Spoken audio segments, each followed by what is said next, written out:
महालक्ष्मी मिश्रा सब गोटे के गोर लगे छी और आइ के वीडियो नव कन्या के लेल बना रहल छी जे पहिल बार वट सावित्री के पूजा करत ओकरा लेल पूरा सामग्री विधि विधान और कथा ए वीडियो में सारा चीज हम बतवे ल जा रहल छी और संगे जतेक मिथिलावासी छी और सुहागिन स्त्री छी सबके हार्दिक शुभकामना दैत छी और अहाँ सब फटाफट ई वीडियो के जे छै से जल्दी भेज देबे ताकि ककरो छूटे जकरा नहीं बुझल छै ओ बुझ के 2 दिन समय छै तो सब अपन बुझ के और बढ़िया से पाबनि पूजथिन। जय मिथिला जय मैथिली। अब हम सामग्री सबसे पहले बता रहल छी। बियन 8टा, डाली 8टा, बोहनी 1टा, एहि बाद उड़द दाल के बड़ 14टा, सुतरी, सरवा, मैटक नाग नागिन, केरा के पात, लाबा 1टा सरवा में दही, मूंग फुलाल नवेदक वास्ते, चना फुलाल, लाल कपड़ा, कन्या पुतरा, साजी, चावल अरवा चौर, जनौ 1 जोड़ आ गोटा सुपारी, फल फूल मिठाई, कांच हरद हल्दी, दूब, गोटा धनिया, बिन्नी, ललका कपड़ा में चौर दूब हरद बांधल जात और दूध। सब सामग्री रहा आप विधि बता रहल छी। एक दिन पहले कन्या नहा धोकर अरवा भोजन करथिन। सांझ खन भगवती महादेव ब्राह्मण गोसाउनी हनुमान और गौरी के गीत गायब कर दूब कांच हल्दी धनिया कनी मिलाकर गौर बनत जकरा ढौरल सरवा पर 1टा सिक्का पर गौरी राख पान के पात से झाँप पानक पात के ऊपर सिंदूर के गद्दी राख ललका कपड़ा से झाँप भगवती लंग राख देवे। उड़द दाल के फुला के 14टा बड़ पकैत जात जकरा सरेला पर सुतरी में गांथल जात। बिना सुइया के बड़ गुथल सुतरी के बोहनी के मुंह पर बांधल जात। केरा के पात पर सिंदूर और काजर से बिसहारा लिखल जात। रात खन कनी मूंग आ बेसी बूट काला चना फूलेला पड़ते। सावित्री पूजा के दिन नव कन्या नहा धोकर सासुर से आयल नव कपड़ा पहिर कर श्रृंगार कर खोइछ ल भगवती का पूजा कर हाथ में साजी जाही में कन्या पुतरा रहत और माथ पर बोहनी जाही में लावा भरल रहत आ जकरा मुंह पर सूतरी में बांधल 14टा बर रहत। ल के भगवती का गोर लाग सब संगे बर के गाछ तर जेती। गाछ पर तर बोहनी में राखल लावा के पात पर राख देथिन और ओही बोहनी में पानी भर देथिन। गाछ पर अर्पण रहत। 1टा अर्पण के ऊपर 7टा बियन रहत और 7टा डाली के फूलल बूट फल मिठाई राखल रहत। गाछ तर अहिबात जराल जात। 1टा डाली में चौर सुपारी जनौ पैसा फल मिठाई राखल रहत जे पूजा के बाद पंडित को द देल जात। आम के पात पर 60 ठाम फुलाल मूंग आर फल मिठाई के नवेद लगाल जात। 1टा बियन आ 1टा आम पर 5 ठा सिंदूर लगा बड़ के गाछ के जड़ में राखल जात। अर्पण पर बिसहारा लिखल पात राख ओही पर मैटक बिसहारा राखल जात। कन्या 1टा बड़ के पात केस में खोसती।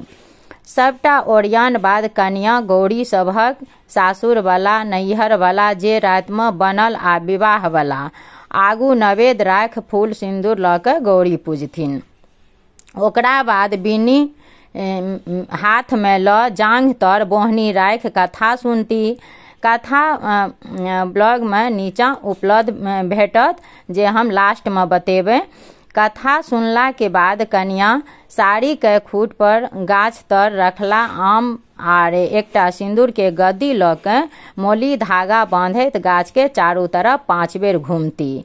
फिर गाछ तर राखल बियन से गाछ के 3 बेर होकैत मिलती। आब कन्या पुतरा का हाथ कन्या के सिंदूरदान हेते। कन्या करेले ओकरा बाद सबटा नवेद उसगैर आ बिसहारा के दूध लावा चढ़ेती। बोहनी में बांधल सबटा बर के बायां हाथ के अंगूठा और अनामिका से तोड़ के 1 बेर आगू और 1 बेर पाछू फेंकैत फेकड़ा पड़ती कि बर लिया और मार दिया। ओकरा बाद माथ पर फेर बोहनी उठेती हाथ में साजी लेती आ भगवती घर अपन घर आबि जेती। गाछ तर राखल डाली सेहो उठि कऽ भगवती घरमे रखायत। भगवतीके गोर लागत, 7टा अहिबातीके डाली देथिन और सब पैघके गोर लागथिन और 7ओं खीर देथिन और 7टा अहिबातीके खोइछामे चना देथिन। एकटा आब जे छै से हम एकटा कथा कहि रहल छी तऽ ओकरा ध्यानपूर्वक अहाँ सब सुनबै। एकटा गाममे एकटा ब्राह्मण अपन कन्या और 7टा पुत्र के संगे खुशी खुशी रहैत छलाह। हुनका घर के चौका में चिन्हबार लग एकटा नाग नागिन अपन बिल बना कऽ रहैत छल। ब्राह्मण के कन्या साँपक डरे प्रतिदिन भात पसेला के बाद ओकर गरम मार साँप के बिल में ढारि दैत छलीह, जाहि से साँप के सबटा पौआ बच्चा सब मरि जाइत रहल। निरंतर अपन पौआ के मारला से क्रोधित भय नाग नागिन एक दिन ब्राह्मण के श्राप देलखिन जे जेना अहाँ हमर बच्चा के मारलहुँ तहिना अहाँ के वंश के सबटा बच्चा सब साँप के कटला से मरि जायत। समय अंतराल में ब्राह्मण के बड़का बेटा के हर्षोल्लास सँ विवाह भेलनि। विवाहो उपरांत ब्राह्मण बेटा कन्या के दुरागमन करा अपन घर दिस विदा भेला। रास्ता में किछु देर के वास्ते सुस्ताबै के लेल एकटा बड़ वृक्ष के नीचाँ दुनू बड़ कन्या बैसला। ओहि गाछ के जड़ि सँ एकटा धोधरि सँ जाहि में नाग नागिन रहैत छलथि, नाग नागिन धोधरि सँ निकलल आ दुनू बड़ कन्या के डसि लेलकनि, जाहि सँ दुनू के मृत्यु भऽ गेल। ब्राह्मण के घर में दुख के पहाड़ टूटि पड़ल। अहिना कऽ के ब्राह्मण के 6 पुत्र के एक एक करके सर्प दोष सँ मृत्यु भऽ गेलनि। ब्राह्मण ब्राह्मणी चिंतित रहे लागल और अपन छोटका बेटा के हमेशा अपना आँखि के सामने रखैत छलथि। बेटा के हमेशा झाँपि तोपि कऽ रखैत छलथि कि कतौ साँप बिच्छू काटि नहि ले। ब्राह्मण के बेटा जखन पैघ भेला तऽ धर्मोपार्जन हेतु घर से बाहर जेबा लेल जिद करे लागल। पहिने तऽ हुनकर माता पिता हुनका बाहर भेजबा लेल तैयार नहि होइत छल, फेर एहि शर्त पर राजी भेला कि हमेशा अपना संगे एकटा छाता और जूता रखता। शर्त मानि ब्राह्मण के बेटा घर से विदा भेला। जाइत जाइत एकटा गाम लग पहुँचला। गाम के बाहर एकटा धार छल। ब्राह्मण बेटा जूता पहिर लेलथि और धार के पार करय लगला। तखने गाम के किछु लड़की सभक झुंड सेहो धार पार करैत छल। सब सखी सब ब्राह्मण के बेटा के जूता पहिर पानिमे आबैत देख ठहाका दऽ कऽ हँसय लगली और कहे लागली कि हे देखू सखी सब, केहन बुड़बक छै ई ब्राह्मण के बेटा, पानी में जूता पहिरना अछि। ओहि झुंड में एकटा सामा धोबिन के बेटी सेहो छली। तऽ से सखी सबके अपना तर्क देलखिन जे हे सखी, नहि बुझलियै, ब्राह्मण बेटा पानी में जूता एहि दुआरे पहिरना अछि जाहि सँ पानि में रहे वाला साँप कीड़ा ओकरा पैर में नहि काटे। ब्राह्मण बेटा ओहि लड़की के तर्क सुनी चकित भेला। धार पार कऽ सब गोटा आगू बढ़ल। धूप बेसी छलै, मुदा ब्राह्मण के बेटा छाता अपना काख तर दबेने रहल। सब सखी सब मुँह झाँपि मुस्कुराबैत रहल आ सोचैत छल जे ई एतेक धूप छै आ ई मनुष्य छाता काख तर दबेने अछि। एहन चिर रौद छल आ गाम के उबड़ खाबड़ माटिक रास्ता सब गोटा चलैत चलैत थाकि गेल। रास्ता कात में एकटा बड़का विशाल बड़ के गाछ छलै, जकरा देख सब गोटा ओहि छाया में विश्राम करे हेतु गाछ तर बैस रहल। ब्राह्मण बेटा जखने गाछ तर बैसला, अपन कांख तर से दबायल छाता खोलि लेलथि आ सब सखी सबके और सब हंसे लागल और देखऽ लागलखिन जे देखियो ई मनुष्य के धूप छल, छाता कांख तर दबेने छल और जखन गाछ तक छाया में बैसल छै तऽ छाता तन्ने अछि।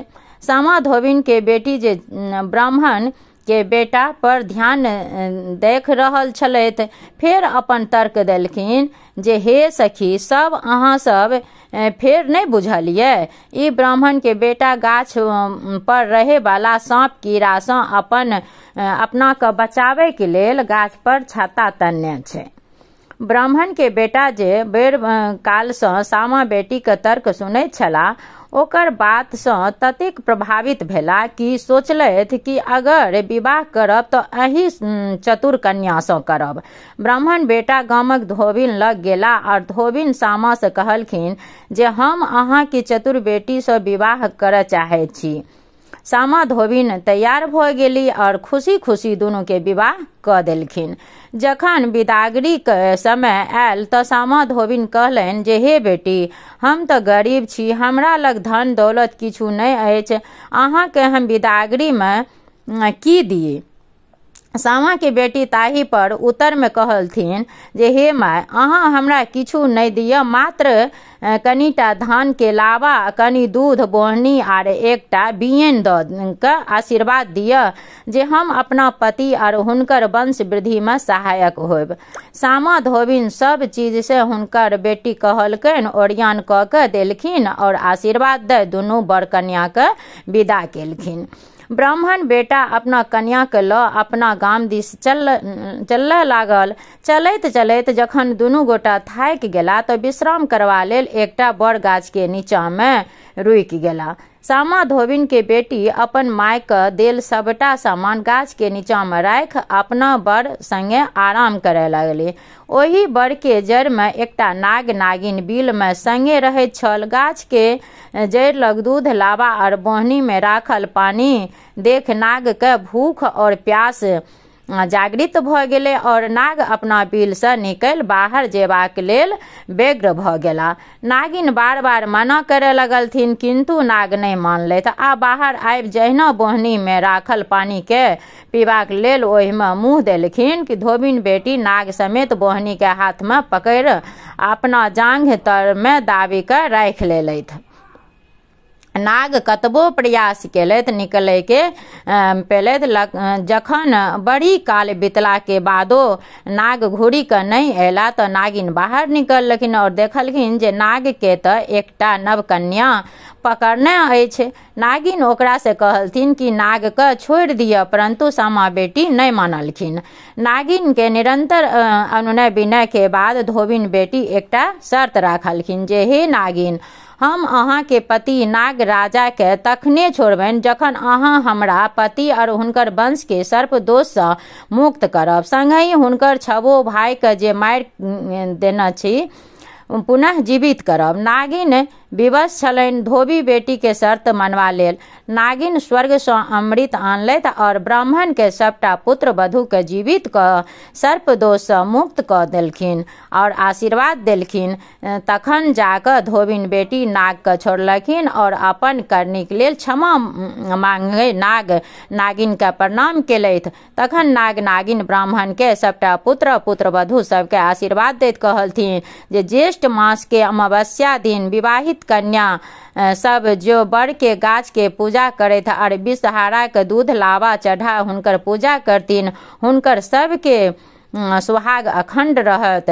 नाग नागिन से आशीर्वाद ले ब्राह्मण के सातों पुत्र और सातों कन्या जखन अपन घर पहुंचला तो ब्राह्मण ब्राह्मणी के प्रसन्नता के नहीं तो कोनो और रहलन न छोड़ और दोनों गोटा धोबिन सामा के बेटी के बहुत बहुत आशीर्वाद देलखिन। ओकरा बाद सब गोटा प्रसन्नता पूर्वक रह लागल। तो यह जे छे से कथा रहे। आशा करे छी जे अहाँ सबके बहुत वीडियो नीक लागत और यूजफुल रहत। फिर मिले छी नेक्स्ट वीडियो में।